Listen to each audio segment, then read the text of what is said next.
Alrighty, I think we're here on day 3. My hubby's actually here today, but he's hiding behind the camera, so. I'm having my happy coffee. I forgot my protein powder in my happy coffee yesterday. That's what you get for getting up at sunrise. And I took my walk, but it wasn't really a happy walk. It was a happy walk, but it was a very hot walk because it started later because I like to sleep in with my baby. And yeah, but it was still great. I listened to a lot of things on the walk. I listened to my morning rampage by Abraham and just a lot of positive things around that. Came back, did my 15 minutes of meditation. And now I'm gonna do readings. We'll see where this gets us. Okay, I'm gonna start with just my little page of the day. It's super little today. And it says, attention to it attracts it. When you know that you want something and you give your attention to that which you are wanting and you vibrate with it, it always comes to you. When you know that you want something and you notice that it isn't coming, by your attention to the lack of it, you hold it away from you. It is really that simple. So this goes into, I think it was yesterday's reading, just saying that every subject is 2 subjects. So when we're focusing on something, if you're feeling the lack of it more than you're feeling its presence, then you can be pushing it away by focusing on it. So we want to vibrate with what we want. Before I start reading, I'll do my emotional scale check-in. Today, I went to the gym yesterday, so it makes me feel a little tight. I did shoulders, so I think I was a little tight this morning, but it still felt pretty good. And on my walk, I think I got all the way to 4, positive expectation, belief, maybe eagerness. Could maybe be feeling some happiness. We'll see. How about you, Justin? What's your check-in? I'm checking with us today. I am... With me today, sorry. Oh, I'm at least a 5. At least a 5. You're an optimist. I also might be a 4. Okay, well, we have some fun plans today. We had a pretty great day yesterday. I got my hair done. It's adorable. Thank you. Thank you for saying that. We went out to lunch. We visited a friend. We had a little bit of a tiff over a baby bird, but brought us back together stronger than ever before. We had a lot of snuggles, a good rest, and today we're going to the fair. So I have a feeling we'll get up. So we're both on the positive end of the tipping point, up above the spectrum, so 7 and above, so that's awesome in my book. Okay, I'm gonna start reading in Co-Creating at Its Best with Wayne Dyer and Esther Hicks. And I'm actually gonna start in a spot which is a little bit of his story, like where his life really took off. Wayne Dyer actually, before this point, I don't know if it says in here, but he was like drinking a lot. He did get a PhD, but his life was a mess. He wanted to write. He wanted to be inspirational. If you know anything about him, when he passed, he's got so many books. He's highly inspirational. So he got there, but this is kind of that tipping point in his own life, and it's a bit of a story. So this chapter is called He Forgave His Father. And it's a conversation, so I'm going to switch back and forth and say it's Wayne or it's Esther or Abraham. So Wayne says, since I've got the microphone and I get to talk to you, I'd like to talk about my own experience as a young boy. I spent the first 10 years of my life in a series of foster homes and orphanages and so on. My father was a man who just walked away. He spent some time in jail. He was a very abusive man. He left my mother with 3 boys under the age of 4. He just disappeared, long story.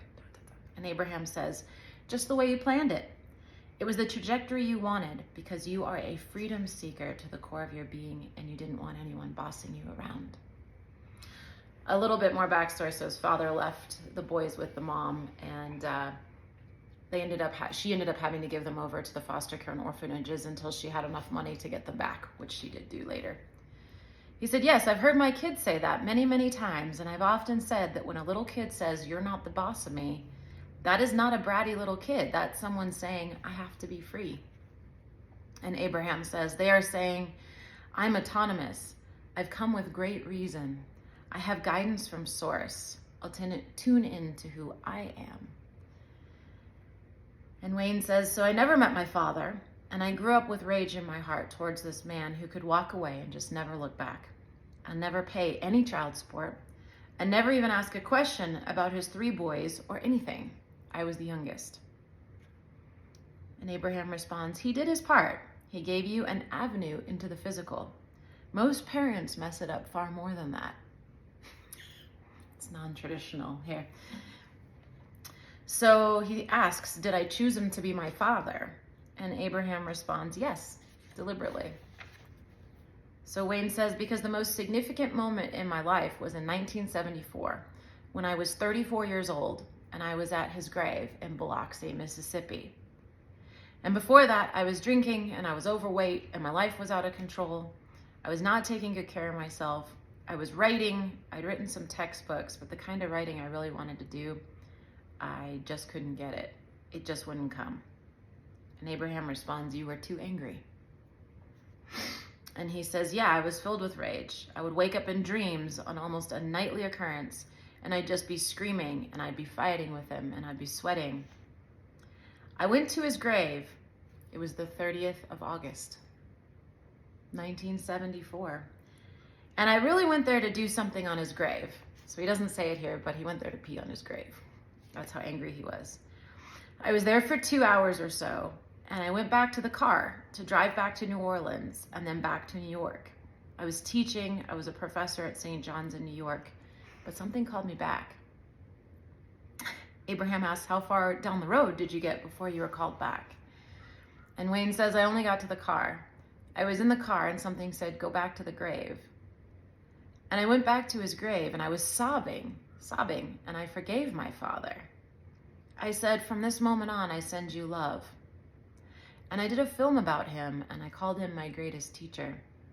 Everything in my life changed and turned around. My writing took off. I wrote a book that became an international bestseller. It all came when I released that rage and anger. So Abraham asks, what do you think happened? Because he was always there with you. He was always loving you. He was always proud of you, and he was always appreciating you. Really? Wayne says. Abraham says, because he's source energy, so that's how he was feeling. Even while here on this planet? Oh no, he was all pinched off then, Abraham says. So Wayne says, yeah, he was in jail, a big part of that. And then Abraham says, but once he reemerged into non-physical, so he died. He was in that place of pure positive energy, and his influence was therefore strong. And your desire to understand all of this, your desire to teach this, your desire to let go of that resistance that was holding you back was also strong. In other words, when you forgive someone, you let go of the resistance that is keeping you from alignment. And it really doesn't have anything to do with the actual subject that you're angry about. But it feels like it does, because that's what you're focused upon. So we are asking you, what do you think happened? You went there with strong desire. Can you articulate it? Yes, I can articulate to the point of saying I went there because I wanted to see his death certificate. I wanted to know if he even acknowledged that he had a son named Wayne. I just wanted to know that. So your bitterness was still very strong. Yes, but there was something that was driving me. My other 2 brothers couldn't care about it at all. And our mother would never talk to me about it. She just said he was an asshole. My mother never used language like that, except that one time. So what was driving you was the trajectory of well-being, Abraham responds. What was driving you was the understanding that you weren't born to be dependent on someone else. And you did not come to use someone else as your excuse for not being in alignment. And so something happened in that moment that caused you to let go of that. Maybe it just got old. Maybe it just felt futile. Maybe you felt the ridiculousness of it. Maybe it had just gone on too long. Or maybe there was a reset button. Maybe you had found a desire that was stronger than your old beliefs, and for just a moment, the desire took precedence. The desire that is coming forth from within. We've written a handful of books, and in every book there are processes, and every process is written to help you find a way to release resistance. Some processes help you to go right to the resistant point. However, if you hit that point of resistance too head on, it can sometimes make the resistance worse, because with that habit of thought or belief, there is momentum. So something happened to you that caused you to cease the resistant momentum that you had going on for so long and to feel for a moment the fullness of who you really are. What you felt was the powerful God force love that was pouring through your father, your non-physical father, focused upon you, wanting you to feel it. The best way for us to say it is that his love was stronger than your hate, and he caught you at a weak moment when your hatred was less focused and you felt it. There's no greater message than we wish to convey. That is what we are talking about all day, every day. People ask about healing. They want to find someone who can help them. And we say, Source is flooding this energy of well-being towards you at all times. You don't need any other to do what Source is already doing. But if someone can help you to soften your resistance so you can somehow be receptive to the love and well-being that's being flowed, a little bit of alignment goes a long way. And as you say, it is life-changing. Your life turned on a dime because you returned to the path of least resistance, to the lover that you are, and you took big steps in leaving that hatred behind. Is there only love on the other side? Wayne asks. Yes, Abraham says. There's only love, Wayne says. Yes, only love, only pure positive energy, love, clarity, passion, and eagerness. Yes. Oof, got me a little emotional. Okay.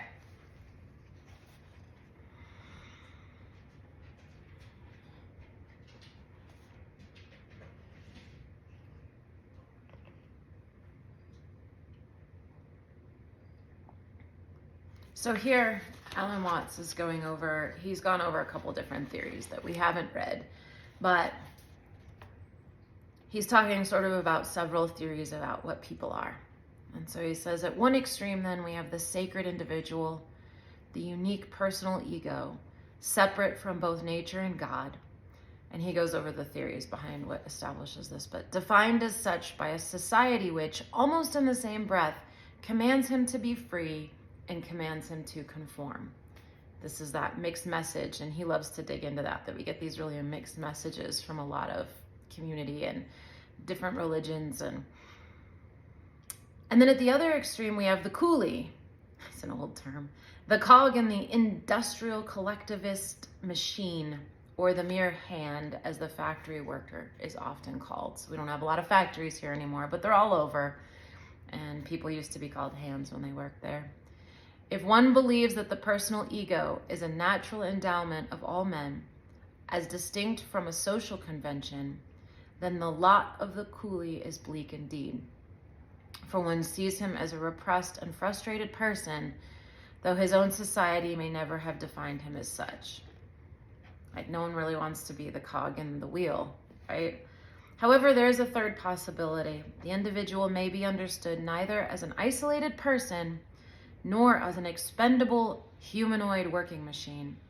He may be seen instead as one particular focal point at which the whole universe expresses itself, as an incarnation of the self, of the Godhead, or whatever one may choose to call it, be what Abraham calls source. This view retains and indeed amplifies our apprehension that the individual is in some way sacred. At the same time, it dissolves the paradox of the personal ego, which is to have attained the precious state of being a unique person at the price of perpetual anxiety for one's survival. The hallucination of separateness prevents one from seeing that to cherish the ego is to cherish misery. We do not realize that our so-called love and concern for the individual is simply the other face of our own fear of death or rejection. In his exaggerated valuation of separate identity, the personal ego is sawing off the branch on which he is sitting, and then getting more and more anxious about the coming crash.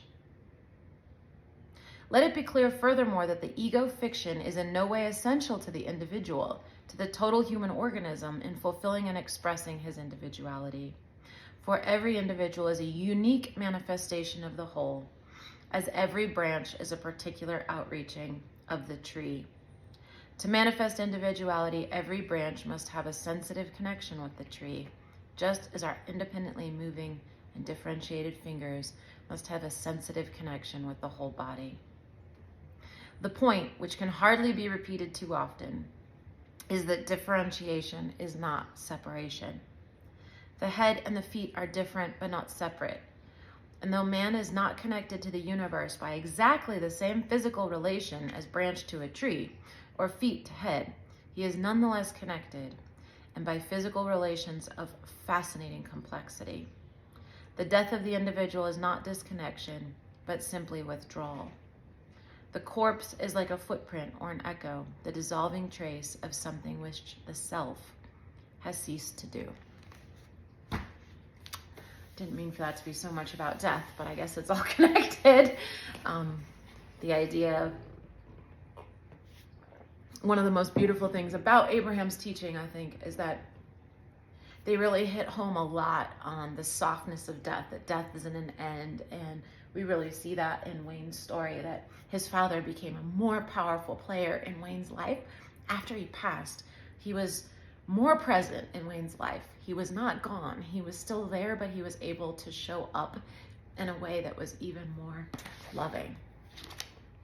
But when we're focused on ego and being separate from God, and that this body and who I am is really me, then we get really afraid of death, because this body and what you see on this film as me is going to go away. And if this is all that I think I am, then death becomes a really scary thing. And a lot of us seem to be in that place. We're going to keep going here.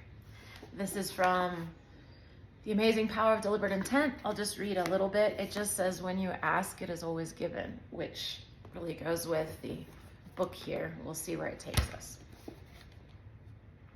When you made the decision to come forth into this physical body, in this time-space reality, you understood the unlimited abundance of this environment. You felt no competition whatsoever from those with whom you would share this planet, for you understood fully that your environment is capable of expanding in proportion to the desires that are born from the exposure to it. Okay? You reveled in the idea of interacting with many others and experiencing a diverse spectrum of intentions, ideas, beliefs, and desires. You understood the value of the vast variety and contrast, for you knew it would stimulate your thought. You knew that it is only from exposure to contrast that any preferences or desires can be born. And you well understood the value of giving birth to desires, for you understood the summoning power of desires. You knew that whenever you ask, it is always given without exception. I can see being a lot less concerned about coming to Earth if I knew that beforehand. I'm enjoying remembering that. Let's consider this from a vibrational standpoint. You have an awareness of your environment, which stimulates your own personal preferences. Those preferences, whether you speak them out loud or not, cause you to offer a vibrational emanation and asking, and the powerful law of attraction answers your vibrational emanation with other vibrational offerings that match them. It seems simple enough. Contrast produces desire. All desire is answered. So if this is correct, then anyone who desires anything should be the swift receiver of that desire. So how can it be that you could have the desire for more money or an improved bodily condition and not get it? The answer to this oft asked question lies in your awareness of your vibrational sliding scale. An intense situation could cause the launching of a powerful desire, and in the moment of the launching of that desire, you are, for that brief time, a vibrational match to it. In fact, it is usually such a brief time of vibrational alignment that we call it a rocket of desire. But if, over time, you have often been offering thoughts that have registered somewhere else on the vibrational scale, then you have most likely practiced yourself into a pattern or habit of thought that is quite different from that which you are now asking for. Whenever you think a thought, you activate that thought vibration within you. Whenever a vibration is activated, other thoughts that match it come to it, making it easier and easier for you to think that thought. I get that. I get racing thoughts. And As you often return your focus to that activated thought, it becomes a dominant activated thought or a belief. A belief is really only a thought you keep thinking, and it's important to stay here. Alan Watts was the one who I heard talk about belief. We think beliefs are the same as faith, but they aren't. The root word of belief is leaf, which is to wish, and that makes a lot more sense. That a belief is a thought you keep thinking, because a lot of our thoughts are wishes or our idea of what's going to happen, so we just keep spinning around in our head, and I didn't realize that becomes a belief, and that's very different than faith, because really thoughts are wishes. We don't think of them that way. Sometimes we call them prayers, but we only think of them as prayers if we're sitting down like, I'm praying now. But God isn't a walkie-talkie, right? So if you're thinking something, it's the same as a prayer, which would go into like a wish or a desire, and eventually, if you do it enough, becomes a belief. And of course, the law of attraction makes it easy for you to continue to think the thought because your focus is upon it, and the subsequent activation of the vibration of it causes the law of attraction to bring you more thoughts like it, and therefore more evidence of it. And that's how our beliefs become solidified, because we're thinking it, then it's showing up, then we're seeing it, then we're thinking it more. So, but something that kicked off at the beginning of that was interesting, that it was talking about not being in competition of others, and that we didn't care when we came in about what other people thought, and we weren't worried about interacting with them. And I think it's something interesting that's being brought up right now a lot in our space, is that we get really upset with people for disagreeing with us, and for some reason we seem to think that them disagreeing with us is pulling us off of our path or doing something to us. And I'm not sure why. I don't know what we want from someone else.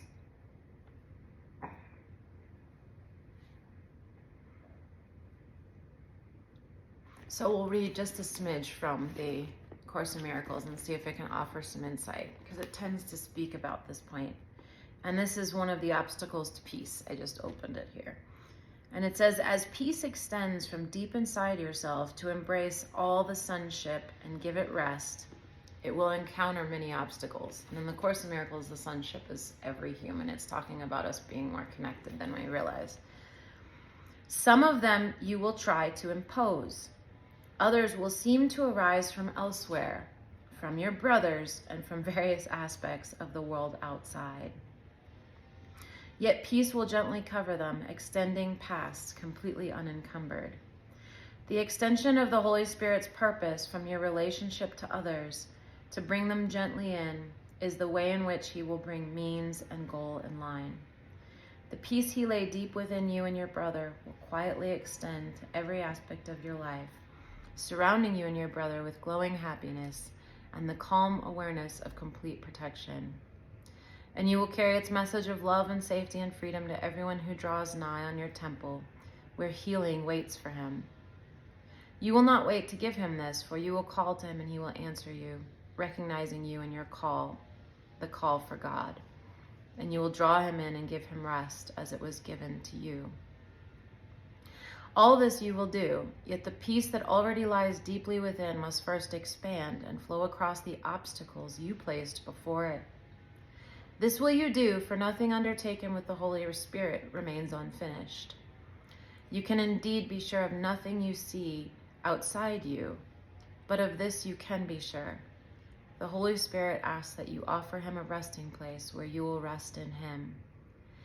And the Holy Spirit is really Abraham's reference for the inner being, I realize now. So it's really the part of you that isn't physical. And when it's talking about getting an alignment and connection, that's exactly what this is talking about. That something about getting an alignment and connection will extend to others in a beautiful way. But you don't really have to worry about that. That's not our work. But it's interesting here that it's also referencing that obstacles to peace will seem to come from outside of us, and we are letting people's opinions and what other people think get in the way of our own sense of peace. But why? Do we really want other people to agree with us on every point? That doesn't really make a lot of sense, and I don't think a lot of people are really looking for that. So when we try to dig into what we're really angry with people about for having different opinions than us, there's something to really look at there. Do we really want them to think differently? Do we really think that everyone should think exactly like us and we need everyone to think exactly like us to be at peace? All of this material is saying, no, you can just have your own peaceful connection. You're here really just for you, and that every person is their own individual expression of something bigger. And if we want to try to control that, we're suddenly not only limiting their expression and who they are, but we're also giving up our own peace.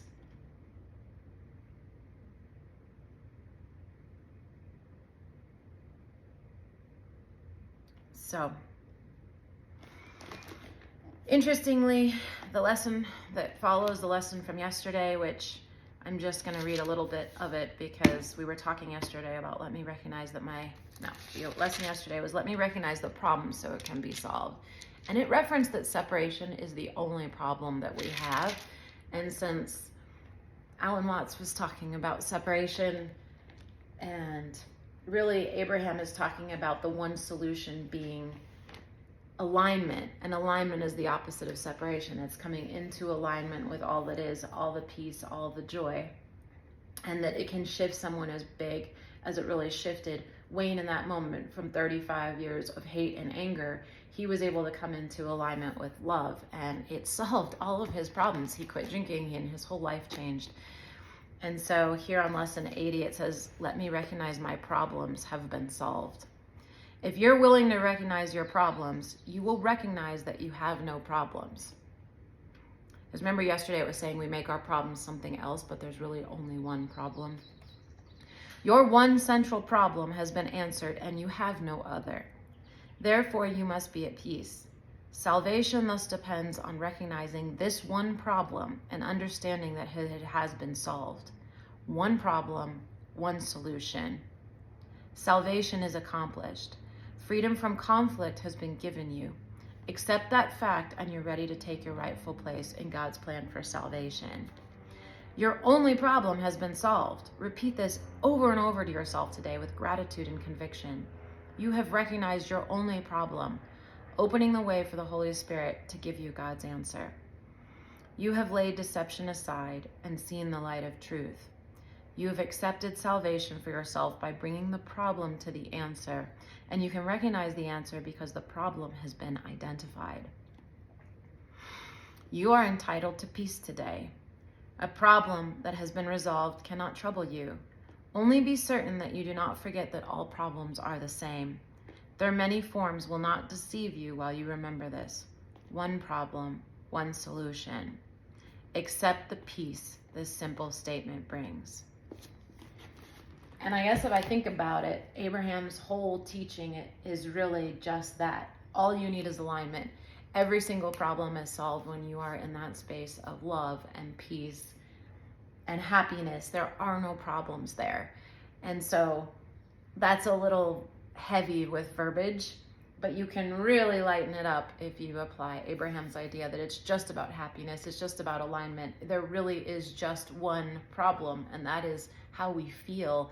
And if we can get connected to the non-physical part of us that's full of love and joy and all the good things, like she said, only love, only passion, only good things on the non-physical side, we get in alignment with that, then we can pull all this power, all this vibration, everything we want into this life and truly enjoy it. And in that, all of our problems are solved. But the important good point, problems still help us define the solution and what we want. So it's not that problems are the problem, it's how we feel about the problem. So remember, one problem, one solution. Today I'm going to focus on that, and then I'm just going to have peace and a good time and see what that does. Thanks.